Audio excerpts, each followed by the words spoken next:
नमस्कार साथियों, स्वागत है आप सभी का हमारे खुराना क्लासेस यूट्यूब चैनल पर। आज की इस क्लास में हम बात करेंगे साथियों राजस्थान के प्रमुख पर्यटन के बारे में, पर्यटन स्थलों के बारे में। तो क्लास को पूरा लास्ट तक आप लोग देखेंगे और क्लास अगर आपको अच्छा लगता है तो वीडियो को लाइक करेंगे और चैनल को सब्सक्राइब कर बेल आइकन प्रेस कर लेंगे। तो क्लास है आपकी राजस्थान में पर्यटन और ये आपकी ईवीएस की क्लास है।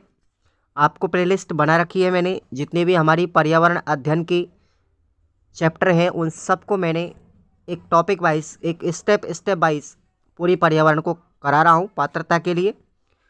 और हालांकि ये टॉपिक राजस्थान भूगोल में भी आपको मेंस में मिलेगा देखने को, तो पूरा अंत तक आप लोग ज़रूर पढ़ें। ये 50 जिलों के अनुसार मैंने अपडेट किया हुआ है।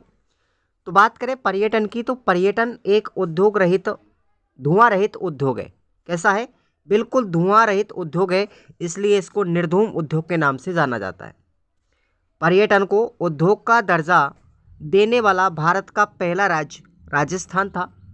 और इसको उद्योग का दर्जा कब दिया गया था साथियों? इसको उद्योग का दर्जा 1989 में मिला था, मोहम्मद यूनिस समिति की सिफारिश पर।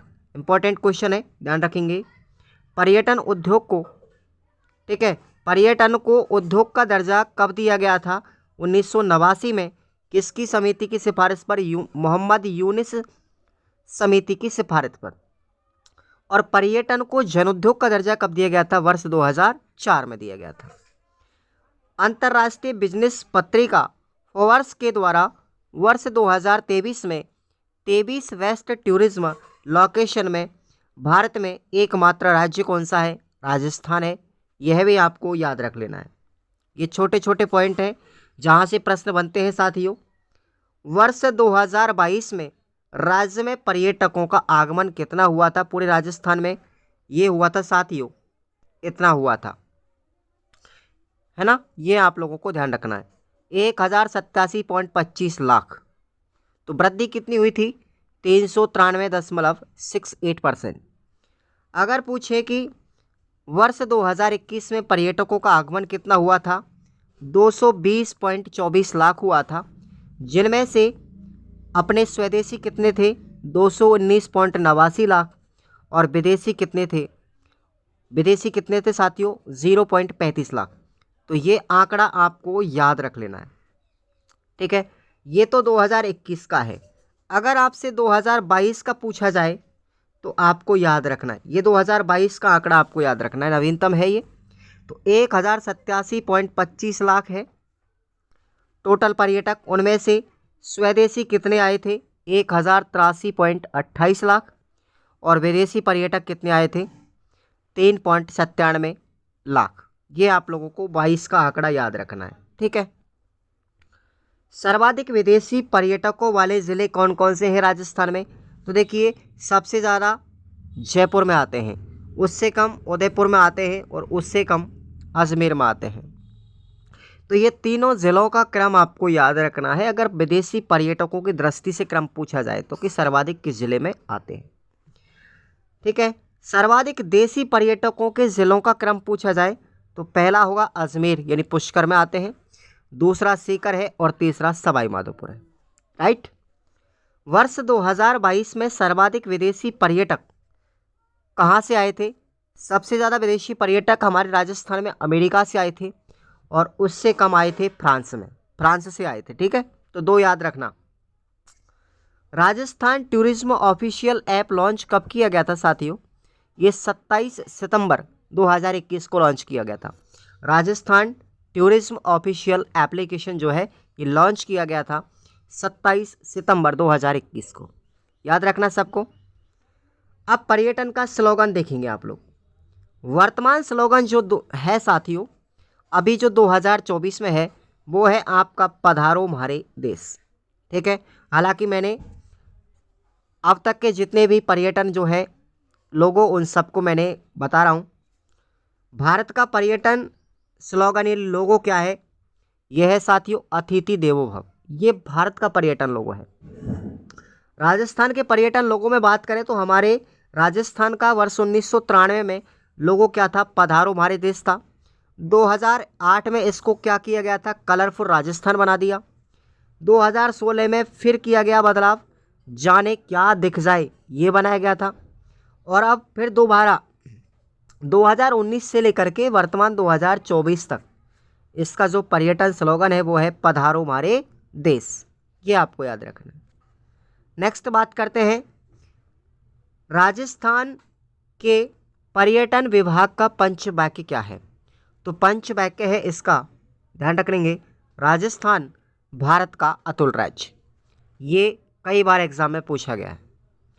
विश्व पर्यटन दिवस मनाया जाता है साथियों 27 सितंबर को। भारतीय पर्यटन दिवस मनाया जाता है 25 जनवरी को। अब आपसे एक पुरस्कार का नाम दिया गया है पाटा पुरस्कार, जिसकी शुरुआत 1985 में हुई थी। पर्यटन के क्षेत्र में उत्कृष्ट कार्य करने पर यह पाटा पुरस्कार दिया जाता है और यह राजस्थान को 2010 में दिया गया था। राजस्थान राज्य को कब मिला था? ये 2010 में मिला था। ट्रैवल इन वेस्टर्न इंडिया, ये क्या है? पुस्तक है साथियों। कर्नल जेम्स टोड ने इस पुस्तक में राजस्थान राज्य के पर्यटन स्थलों का उल्लेख किया है। ठीक है, यानी पश्चिमी भारत की यात्रा, ये पुस्तक का नाम है ट्रैवल्स इन वेस्टर्न इंडिया। अब हम बात करें पर्यटन पुलिस या पर्यटन सहायता बल। इसकी स्थापना 2000 में की गई थी और पर्यटन पुलिस का गठन करने वाला राजस्थान भारत का पहला राज्य था। 3 पर्यटन पुलिस स्टेशन है हमारे राजस्थान में। पहला है जयपुर, दूसरा है उदयपुर और तीसरा है जोधपुर। ये 3 पर्यटन पुलिस स्टेशन है। इस फोर्स में भूतपूर्व सैनिकों को लिया जाता है, जो एक्स सर्विसमैन होते हैं आर्मी के, उनको लिया जाता है। रंगश्री द्वीप व आइसलैंड ऑफ ग्लोरी के नाम से जयपुर को जाना जाता है और यह आइसलैंड ऑफ ग्लोरी या रंगश्री द्वीप किसने नाम दिया था? डॉक्टर सीवी रमन ने दिया था। ये आपको याद रखना है। स्वर्णिम त्रिकोण में कौन कौन से स्थान आते हैं? तो आगरा है, दिल्ली है और राजस्थान का जयपुर। ये 3 जगह आती हैं स्वर्णिम त्रिकोण के अंतर्गत। अब आपको हम बताते हैं राजस्थान में पर्यटन से संबंधित कौन कौन सी संस्थाएं काम करती है, कौन सी संस्था की स्थापना कब की गई थी और उसका मुख्यालय कहाँ पर है। राजस्थान पर्यटन विभाग, इसकी स्थापना 1956 में जयपुर में की गई थी। इसका मुख्यालय जयपुर है। पर्यटन निदेशालय की स्थापना, पर्यटन निदेशालय जो है उसकी स्थापना 1955 में जयपुर में की गई थी। राजस्थान राज्य होटल निगम लिमिटेड की स्थापना 1965 में जयपुर में की गई थी। राजस्थान पुरातत्व विभाग की स्थापना 1950 में जयपुर में की गई थी। ये पर्यटन संस्थाओं की साथियों स्थापना बड़ी इंपॉर्टेंट है और राजस्थान पुरातत्व विभाग जो है इसको पूछा गया है रेट के अंदर, तो ये 1950 में हुई थी इसकी स्थापना। राजस्थान पर्यटन विकास निगम लिमिटेड यानी आरटीडीसी की स्थापना कब हुई? 1978 में हुई थी जयपुर के अंदर। राजस्थान पर्यटन एवं आवागमन प्रबंधन संस्थान, ये 1966 में स्थापना हुई जयपुर के अंदर। Rajiv Gandhi tourism convention centre की स्थापना जोधपुर में की गई थी। ये भी आपको याद रखना है। अब हम बात करते हैं राजस्थान की पर्यटन नीतियाँ। पहली पर्यटन नीति राजस्थान की थी 2001 में आई थी। राजस्थान की प्रथम पर्यटन नीति 2001 में बनी। दूसरी पर्यटन नीति 2007 में बनी। तीसरी पर्यटन नीति 2015 में बनी और जो वर्तमान में पर्यटन नीति है साथियों, जिसको हम चौथी पर्यटन नीति कहते हैं, नवीनतम है ये, और यह 9 सितंबर 2020 को बनी थी। ये 9 सितंबर 2020 को लागू की गई। नेक्स्ट है राजस्थान पर्यटन इकाई नीति। ये 3 जून 2015 को लागू की गई। प्रथम इको टूरिज्म नीति, ठीक है, राजस्थान की प्रथम इको टूरिज्म नीति 4 फरवरी 2010 को लागू की गई। राजस्थान ग्रामीण पर्यटन नीति 24 नवंबर 2022 को लागू की गई।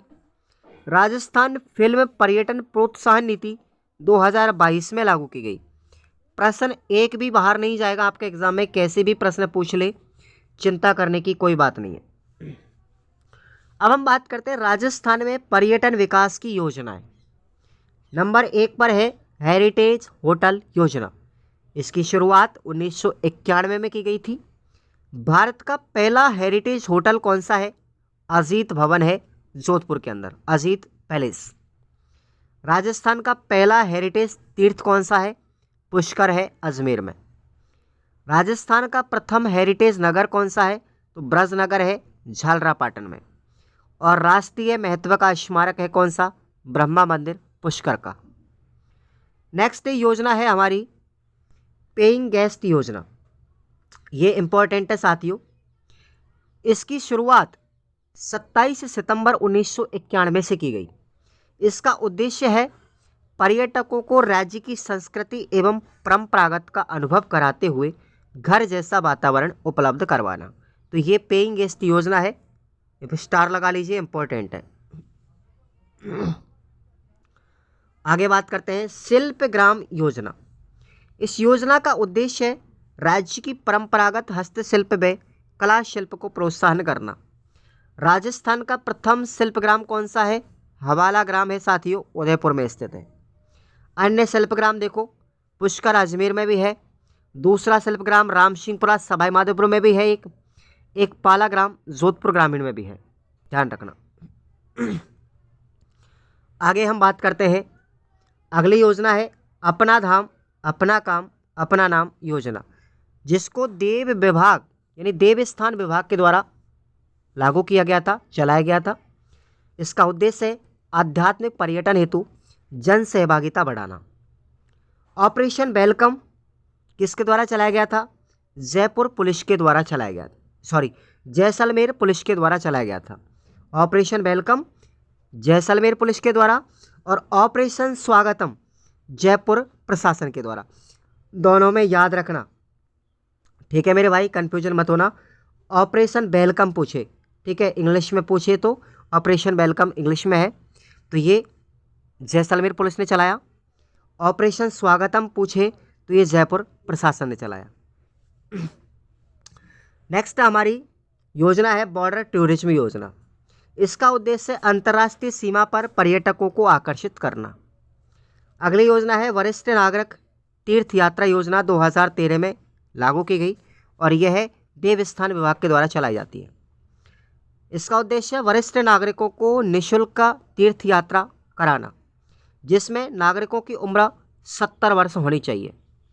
इस योजना का पुराना नाम था साथियों दीनदयाल उपाध्याय वरिष्ठ नागरिक तीर्थ यात्रा योजना, और वर्तमान में इसका नाम क्या दिया गया है?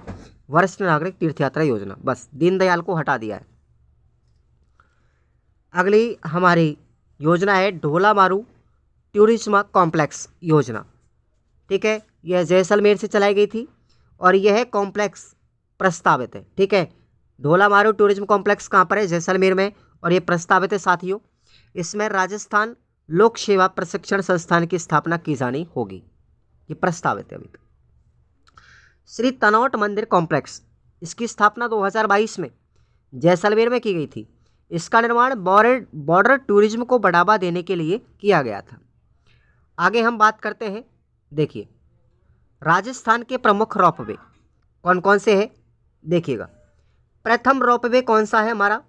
सुंधा माता मंदिर जालौर में है, जिसकी लंबाई 800 मीटर है और इसका लोकार्पण यानी इसका शुभारंभ किया गया था 20 दिसंबर 2006 को, ठीक है। रोपवे से प्रश्न आपका 101% आता है साथियों हर एग्जाम में। दूसरा रोपवे है राजस्थान का पंडित दीनदयाल पार्क, दूध तलाई से लेकर के मछला मगरा तक, यानी करणी माता के मंदिर पर लगा हुआ है। कहाँ पर है? करणी माता के मंदिर पर उदयपुर में, जिसका प्रारंभ 8 जून 2008 को किया गया था। इस रोपवे की लंबाई 387 मीटर है, मीटर कर लीजिए इसको, ठीक है भाई। तीसरा रोपवे है सावित्री माता का मंदिर अजमेर पुष्कर में, और इस रोपवे की शुरुआत की गई थी 3 मई 2016 को और ये 700 मीटर लंबा रोपवे है।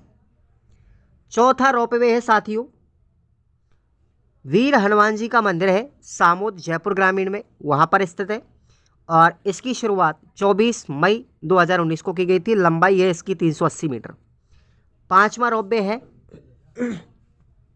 खोले के हनुमान जी मंदिर पर जयपुर में है और ये राज्य का प्रथम स्वचालित रोपवे है। इंपॉर्टेंट क्या है ये? 5वां रॉपवे खोले का हनुमान जी का, ये ऑटोमेटेड है यानी स्वचालित है, लाइट से चलने वाला और ऑटोमेटिक भी है। इसका नाम अन्नपूर्णा रॉपवे के नाम से जाना जाता है। इसका दूसरा नाम क्या है? अन्नपूर्णा रॉपवे। इसकी लंबाई 436 मीटर है। अब राजस्थान में और भी रॉपवे बनाए जा रहे हैं। कौन कौन से हैं? जैसे त्रिनेत्र गणेश मंदिर रणथंभौर में बनेगा, रामेश्वर महादेव मंदिर बूंदी में बनेगा, आमेर जो महल है नाहरगढ़ में, वहाँ पर भी आमेर से लेकर नाहरगढ़ रॉपवे, ये भी जयपुर में बनेगा। चौथ का बरवाड़ा सवाई माधोपुर में है, यहाँ पर रॉपवे बनेगा। नीमच माता मंदिर उदयपुर में रॉपवे बनेगा। ये प्रस्तावित है, सब के सब बनाए जाएंगे। रूठी रानी के महल से लेकर हवा महल तक, ये जयसमंद झील उदयपुर में बनाया जाएगा। ठीक है, अब ये हवा महल साथियों उदयपुर में स्थित है, ध्यान रखना। एक कुंभलगढ़ किला से लेकर लाखेला तक राजसमंद में, यहाँ रॉपवे बनेगा। राजसमंद झील से पहाड़ियों तक राजसमंद में है ये। बीजासण माता मंदिर इंद्रगढ़ बूंदी में भी बनेगा। जीर्ण माता मंदिर रेवाशा सीकर में बनेगा। सिद्धनाथ महादेव मंदिर कल्याणा जोधपुर में भी बनेगा ये। उसके बाद श्रीगढ़ गणेश मंदिर ब्रह्मपुरी जयपुर में रॉपवे बनेगा। श्री भैरव मंदिर से मेहंदीपुर बालाजी तक दौसा में ये भी रॉपवे बनेगा। कृष्णाई माता मंदिर रामगढ़ बारा में ये भी प्रस्तावित है। सच्चाई माता मंदिर से भादरिया हनुमान जी मंदिर तक यानी मादरेश्वर बांसवाड़ा में ये भी प्रस्तावित है। राजा जी का तालाब से लेकर के तारागढ़ किला अजमेर तक, यहाँ पर भी रॉपवे प्रस्तावित है। चित्तौड़ के किले में भी बनेगा साथियों, और जालौर के दुर्ग में भी बनेगा। तो ये अपने प्रस्तावित इतने सारे। अब हम बात करते हैं राजस्थान में पर्यटन से संबंधित महत्वपूर्ण स्थान। जैसे प्रमुख म्यूजियम कौन कौन से हैं, प्रश्न डेफिनेटली आता है, इनसे याद रख लेना। राजस्थान का पहला वैक्यूम म्यूजियम है उदयपुर में। सिलिकॉन वैक्स म्यूजियम है अपना नाहरगढ़ जयपुर में। गांधी दर्शन म्यूजियम है सेंट्रल पार्क जयपुर में। तीनों याद रख लेना अच्छे से। अब हम बात करते हैं प्रमुख पार्क कौन कौन से हैं राजस्थान में। राज्य का पहला सैंड आर्ट पार्क है पुष्कर अजमेर, इंपॉर्टेंट है। सिटी पार्क है मानसरोवर जयपुर में। ठीक है, इस पार्क में राज्य का सबसे ऊंचा झंडा स्थापित किया गया था, सबसे ऊंचा झंडा फहराया गया था यहाँ पर 213 फीट का। नेक्स्ट है creative city. Creative city Jaipur को कहते हैं, क्रिएटिव सिटी जयपुर में है। स्कल्पचर पार्क जो है नाहरगढ़ जयपुर में है। राज्य का पहला बायोलॉजिकल पार्क झालाना डोंगरी, बायोलॉजिकल तो सज्जनगढ़ है उदयपुर में, और जियोलॉजिकल पार्क पूछे तो झालाना डोंगरी जयपुर में। किशनगढ़ बाग डेजर्ट पार्क ये नाहरगढ़ जयपुर में है। विभूति पार्क कहाँ है? फतेह सागर झील उदयपुर में। इको टूरिज्म वर्ल्ड पार्क कहाँ पर है? गुलाब बाग उदयपुर में। इको टूरिज्म है हमारा झालाना वन जयपुर में। देश का पहला नाइट टूरिज्म कौन सा है? आमेर महल जयपुर में। पिकॉक गार्डन यानी मोर गार्डन कहाँ पर है? मयूर गार्डन मालवीय नगर जयपुर में। एशिया का तीसरा हाथीगाम कौन सा है? तो राजस्थान का पहला है कुंडागाम आमेर में। कालबेलिया स्कूल ऑफ डांस ये कुंडागाम आमेर में है, जिसकी स्थापना गुलाबो बाई के द्वारा की गई थी, गुलाबो बाई सपेरा। और ओवन थिएटर की बात करें तो नेहरू उद्यान फतेह सागर झील उदयपुर में स्थित है। राज्य में पहला आयुर्वेदिक ग्राम कौन सा है? कैलाशपुरी और हवाला ग्राम, ये दो हैं, ध्यान रखना, उदयपुर में है ये। मीरा संग्रहालय उदयपुर में है। समाई माता इको टूरिज्म क्षेत्र बांसवाड़ा में है। सबको याद रखना, रट्टा पड़ेगा। जनजाति संग्रहालय और शहीद स्मारक बांसवाड़ा में है। महाराणा प्रताप विजय स्तंभ कहाँ पर है? देवेर राजसमंद में। इसको मेवा का माथरा भी कहते हैं, ध्यान रखना, इंपॉर्टेंट है ये। राणा पूंजा की कर्मस्थली मचिंद राजसमंद में है। महाराणा प्रताप की प्रतिमा कहाँ पर है? गोगुंदा उदयपुर में है। महाराणा प्रताप का स्मारक कहाँ पर है? नीसर घाटी अजमेर में, ध्यान रखना, स्मारक पूछे तो नीसर घाटी अजमेर में। राष्ट्रीय महत्व का स्मारक कौन सा है? ब्रह्मा मंदिर है हमारा पुष्कर में। और विजिटर्स सेंटर में इकोलॉजी पार्क है लीला सेवड़ी पुष्कर में। विवेकानंद संग्रहालय हमारा नीमका थाना में है। ओपन एयर आर्ट गैलरी ये शेखावाटी क्षेत्र में है। राजस्थान का प्रथम पैराग्लाइडिंग प्लेस कहाँ पर है? हर्ष पर्वत जो है सीकर में। तो ये आप लोगों को यहाँ तक मैंने पढ़ाया। कल की क्लास में हम फिर आगे पढ़ेंगे राजस्थान की सारी रेलगाड़ियाँ और भी पर्यटन चीज़ों के बारे में। तब तक के लिए क्लास को आप लाइक कर दें, शेयर कर दें, और खुराना क्लासेस ऐप को डाउनलोड कर लो सभी विद्यार्थी। है ना दोस्तों। और अपनी तैयारी को बना के रखिए।